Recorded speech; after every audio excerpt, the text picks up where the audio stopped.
My name is Aisha Williams. From the beginning, I was the kind of girl who blended into the background.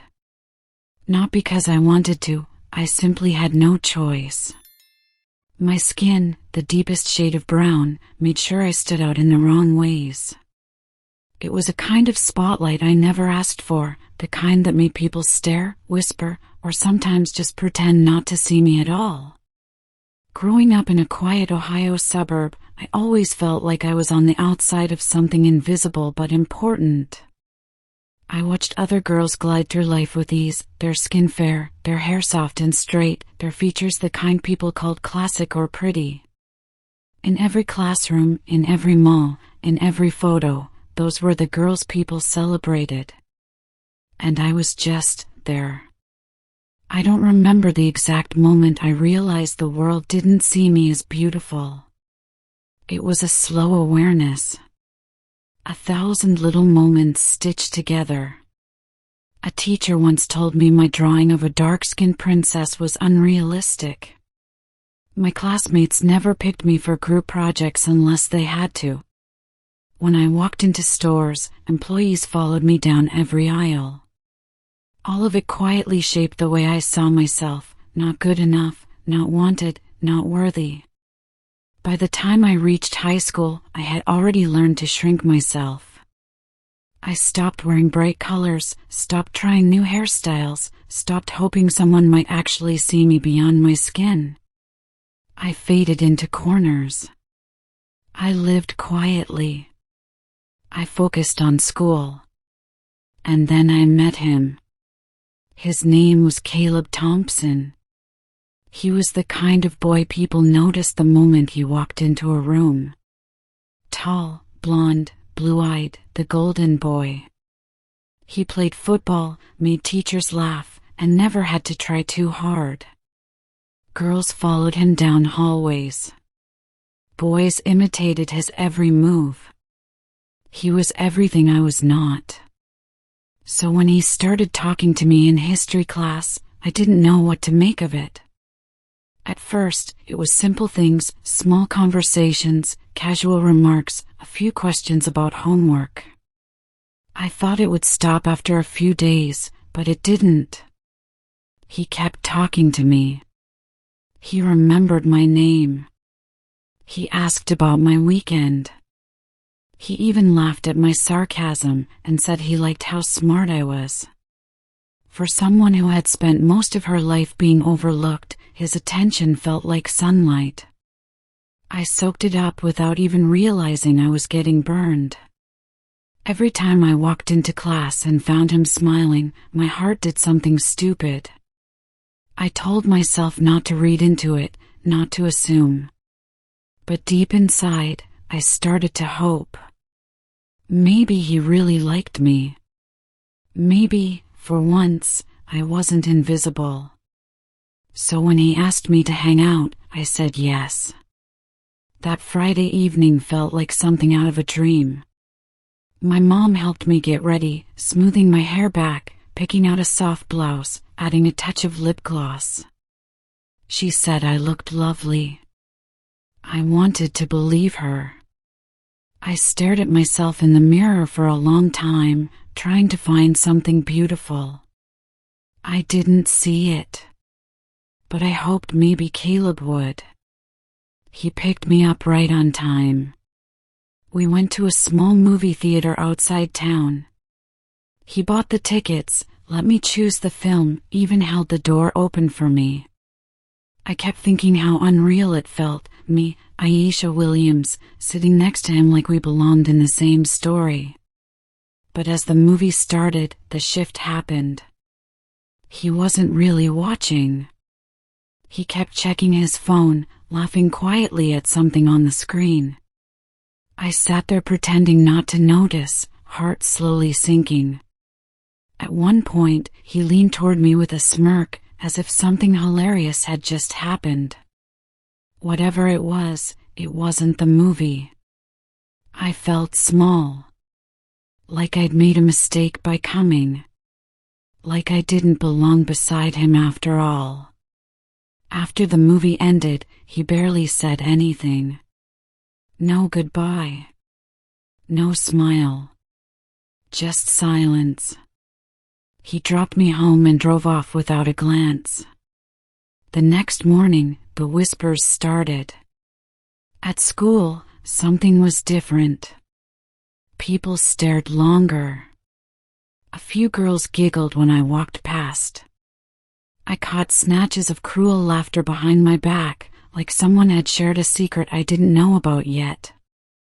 Later, I found out the truth. During the movie, he had sent a photo of me to his group chat. Just a picture of me sitting in that theater chair. The caption underneath made my stomach twist. He had written, "Told you I'd try the dark roast." That single sentence shattered something inside me. I stopped going to school for a few days. I stayed in bed and stared at the ceiling. My mom thought I was sick. I let her believe it. How could I tell her that her daughter had become a joke? That the first boy who had ever shown her kindness had used her for entertainment? When I returned to school, I kept my head down. I stopped wearing lip gloss. I wore oversized hoodies, pulled tight over my face even when the sun was out. I avoided eye contact. I stopped talking in class. My voice felt too loud, too raw, like it didn't belong anymore. People moved on eventually, as they always do. But I didn't. That moment stayed with me, sinking into my skin like ink. By the time I graduated, I didn't take pictures with anyone. I left the ceremony early and walked home alone. While others made plans and smiled for cameras, I quietly disappeared. College was supposed to be different. A clean slate. A fresh start. I moved to a small university in Illinois. I shared a dorm with a girl named Rachel, who was kind and polite and didn't ask intrusive questions. She never stared at my hair, never made awkward jokes. But when we went out together, it was always her the room noticed. Never me. Still, I tried to be hopeful. I joined student groups. Sat in the front row of every lecture. Wrote essays that impressed my professors. Slowly, I started finding pieces of myself again. Little pieces, like forgotten puzzle parts. And just when I thought maybe life was changing, he appeared. He wasn't like Caleb, not loud, not flashy. He was quiet, more thoughtful. He spoke softly, with slow movements and gentle smiles. He said he liked how I carried myself. He said my energy was calming. He said I was smart. And I believed him. I allowed myself to hope again. I smiled more. I said yes when he asked to meet after class. I let my guard down. And once again, I was wrong. After 2 weeks, he disappeared. No replies. No explanation. When I finally asked what had changed, his answer was short, like a fact, not a feeling. He didn't usually go for girls like me. He said he wasn't into dark skin. Like it was a preference. Like it was okay. I walked away with my head held high, but everything inside me sank. Again. Each rejection was carving the same message deeper into my bones. I was too dark to deserve love. Not exotic. Not desirable.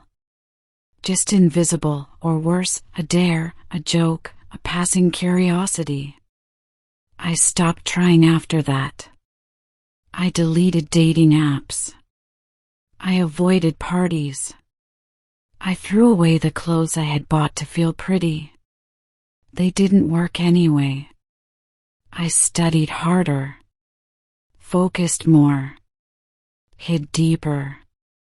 I convinced myself that maybe love just wasn't meant for girls like me. Then something unexpected happened. It was late October, cold and wet, the kind of day that soaks into your bones. I was walking home with my head down when I saw a little girl standing under a shop awning, waiting for her mother. Her skin was dark, maybe darker than mine, and her eyes were wide with wonder. When she looked at me, she smiled. It wasn't nervous or awkward. It wasn't polite. It was full of brightness, full of joy. For some reason, that moment stopped me in my tracks. In her, I saw the girl I used to be. The one who hadn't learned yet that the world had rules about beauty. The one who still believed in fairy tales and happy endings. And suddenly, I wanted to protect her from everything I had ever felt.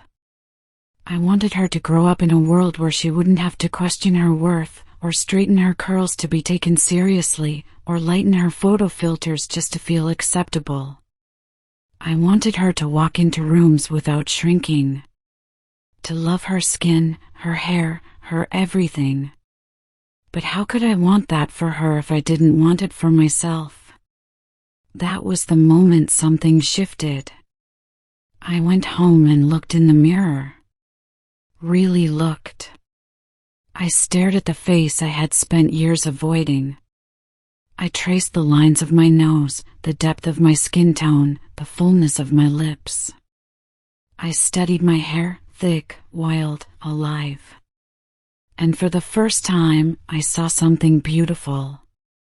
Not in a magazine kind of way. Not in a way the world applauds. But something real. Something strong. Something worth showing up for. I didn't transform overnight. Healing is never instant. But I started choosing myself. I wore bold colors, orange, maroon, emerald, shades that made my skin sing. I stopped hiding my curls. I took up space in conversations.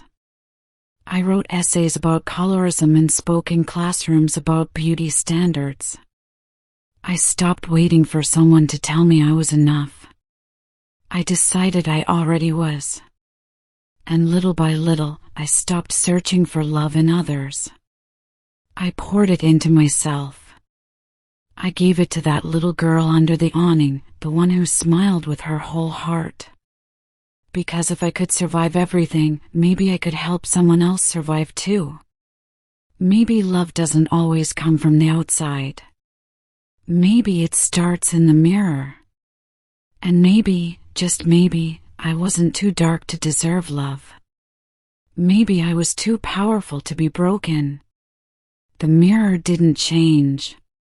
It still reflected the same girl, same dark skin, same tired eyes, same history. But something inside me shifted the day I decided to stop shrinking. It wasn't a bold roar. It wasn't fireworks or applause. It was quiet, gentle, but it was real. For the first time, I stood up in my own life and decided I was worth more than the silence I'd wrapped myself in.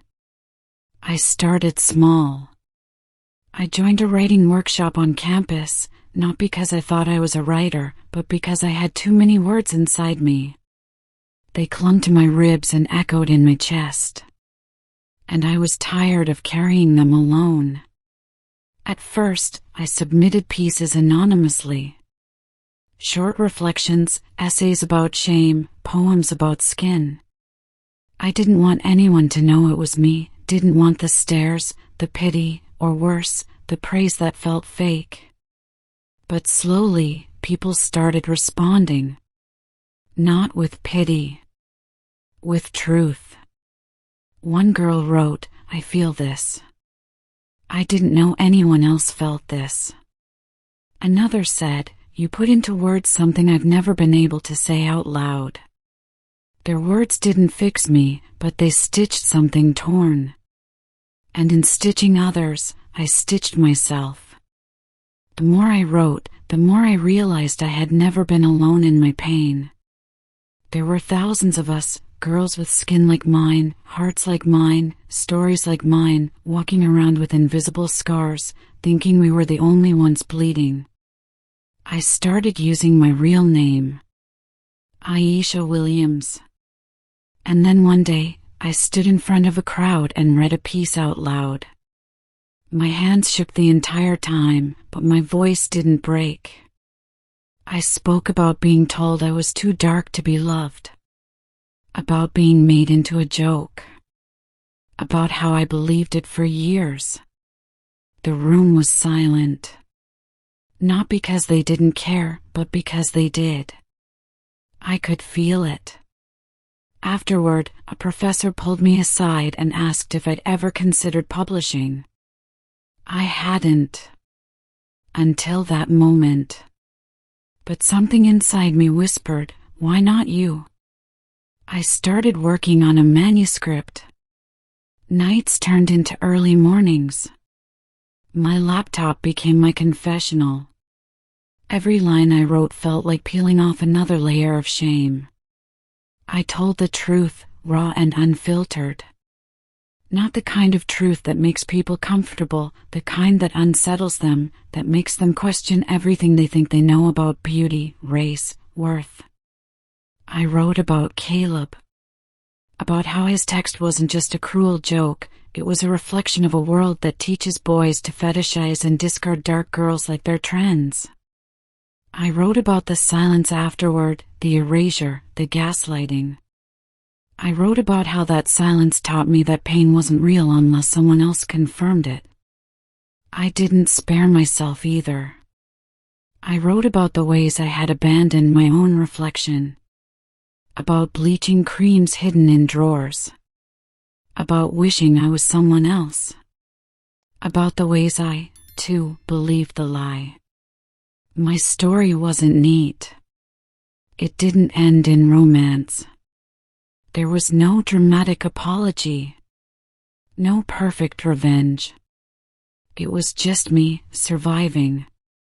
And for the first time, surviving felt like enough.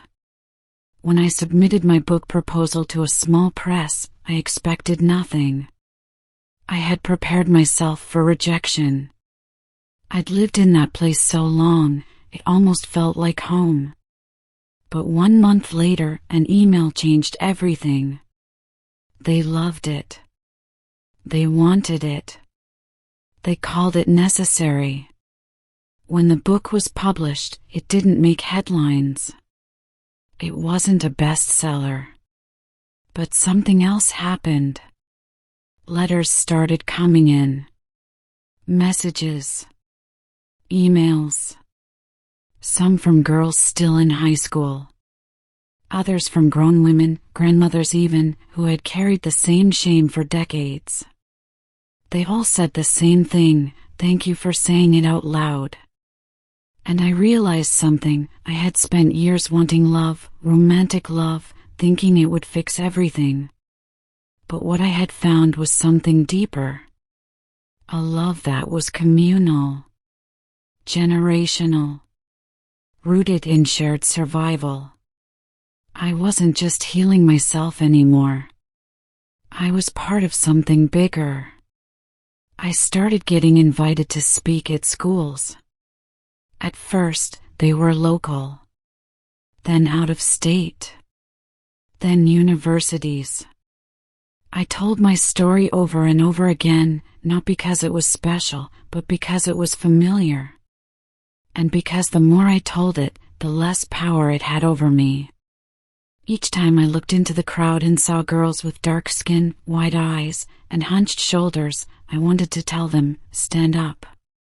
Look up. You're not invisible. They just haven't learned how to see yet. But here's the part they never tell you about healing, it's lonely. There were days I couldn't get out of bed.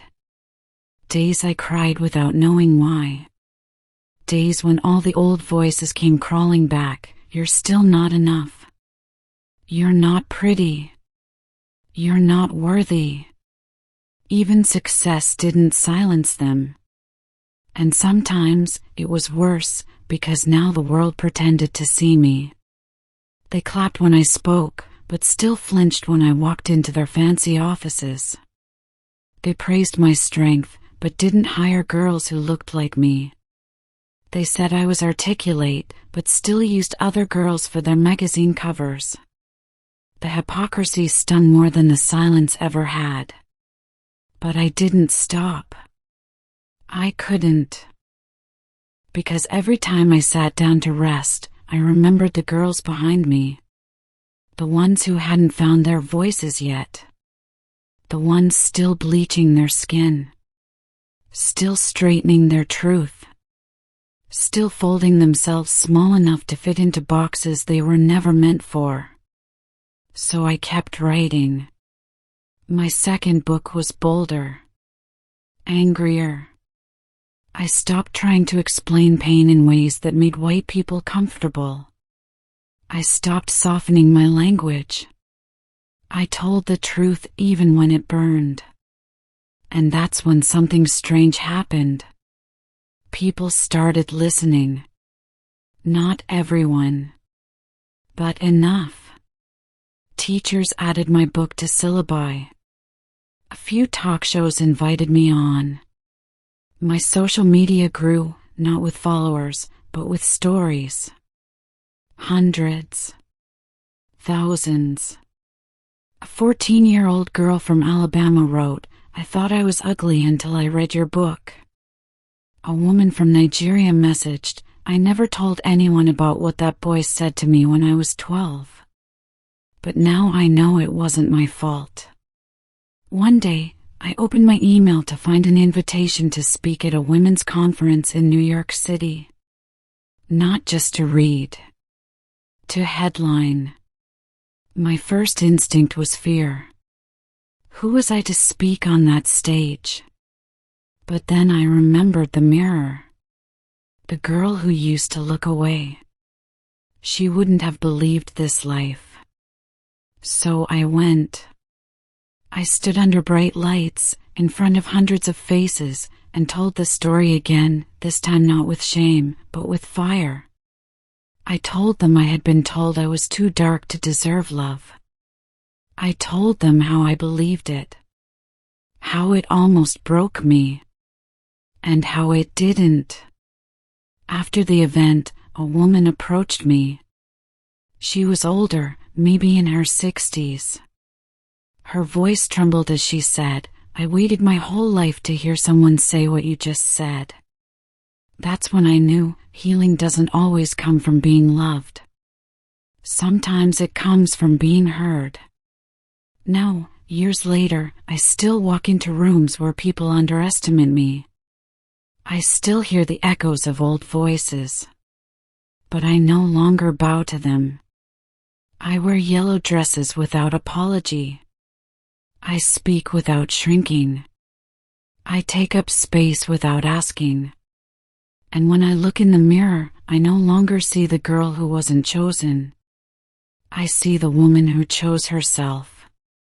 Because in the end, love wasn't something I had to earn by being lighter, quieter, prettier, or less. It was something I had to build inside myself, brick by brick, scar by scar, truth by truth. And once I did, no one could take it away. Not a boy in a movie theater. Not a man with preferences. Not a world built on lies. I am not too dark to be loved. I am too light to be hidden. Too loud to be silenced. Too real to be erased. And if you're reading this, still doubting your worth, still fighting to love the skin you're in, let me say what no one said to me soon enough. You are not too dark. They're just too blind. Shine anyway.